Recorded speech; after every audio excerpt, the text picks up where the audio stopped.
Hi, today we are going to discuss using Azure Databricks to read a file from Azure to Blob storage. There are many methods such as mounting your Blob storage into DBFS, but today we are going to use the API call into Blob storage.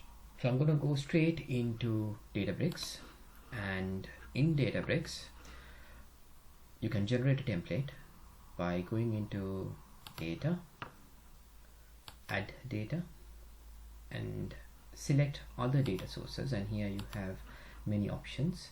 I'm going to select Azure Blob Storage and create table in Notebook. There's a bit of information that you need to supply here, such as your storage account name, storage account access key, the file location, the file type.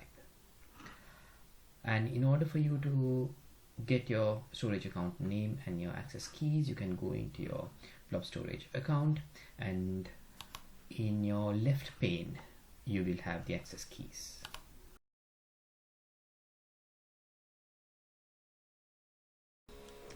Once you've got the necessary information such as your storage account name, storage account access key, and the file location, you can instruct Spark saying that this is my storage account name and the storage account access key, and then you can move on to retrieving the data.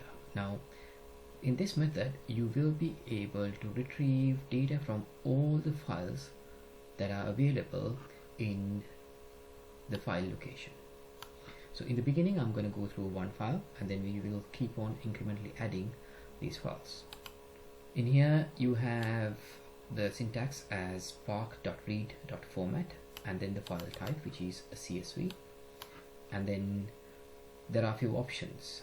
So option inferschema is there to state that you would like to retain the schema of the source files. If you don't specify this option, all the information that are there in the file will come in as text values. But if you write it down as inferschema true, then you'll be able to read the schema in the text file.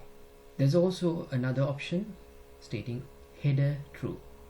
In this method you are able to specify that the header columns are there in the first row of the file.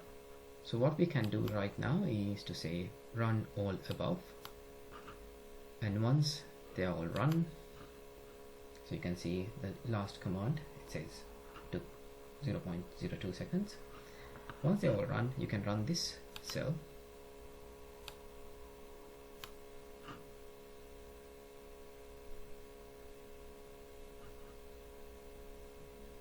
and it says that command has already been run. Now we can see the data that was there in the file. So we're just going to run this cell,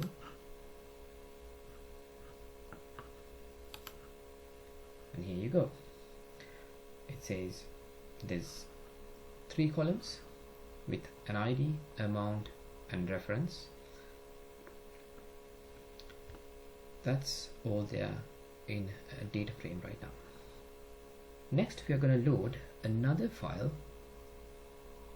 with a different schema into the same location. We don't need to change any of the parameters because we have already instructed Spark about our file location, the access keys, and the storage accounts. So we are going to read the data again from the same file location. So I'm just going to run the cell.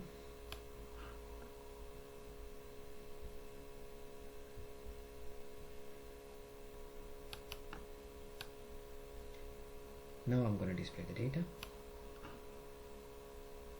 Now it shows us that there are 4 rows, and there is another column called addref. Now in the first data set that we retrieved, we didn't have that, and the values for the addref goes in as null, whereas in the second data set we have the new data. This method solves one of the biggest problems that we had in the SSIS data flow task, where you could read the schema. You had to predefine the schema in the data source before we read the information, whereas now you can just read this data into a data frame, and then you can do all the manipulation.